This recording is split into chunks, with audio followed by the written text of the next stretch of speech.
রাহুল, গাড়ি বার করো। খাবার খাচ্ছিলাম ম্যাডাম, আসলে সকাল থেকে কিচ্ছু খাইনি তাই। ঠিক আছে, তুমি খেয়ে নাও, তারপর যাব। আচ্ছা ম্যাডাম। কিন্তু তুমি এরকম শুকনো রুটি কেন খাচ্ছ? আসলে ম্যাডাম আমি তরকারি বানাতে পারি না, তাই জন্য কোনো কোনো দিন রুটির সাথে পেঁয়াজ আর কোনো কোনো দিন লঙ্কা খাই। খাবার তুমি নিজেই বানাও? হ্যাঁ ম্যাডাম, আমি নিজেই বানাই। কেন, বাড়িতে কেউ নেই যে খাবার বানিয়ে দেবে? না না ম্যাডাম, এরকম কোনো ব্যাপার না। আমার বাড়িতে মা আর 2 বোন আছে। আরে, তাহলে তোমার জন্য খাবার কেন বানায় না? আসলে ম্যাডাম, ওনারা গ্রামে থাকে আর আমি এই কাজের জন্য শহরে থাকি।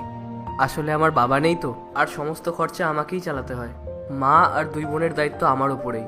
তাদের পড়াশোনা, তাদের বিয়ে, সমস্ত কিছুই আমাকে দেখতে হয়। তাই জন্যই আমি এখানে। আরে কোনো ব্যাপার না, তুমি বসো, আমি তোমার জন্য তরকারি নিয়ে আসছি।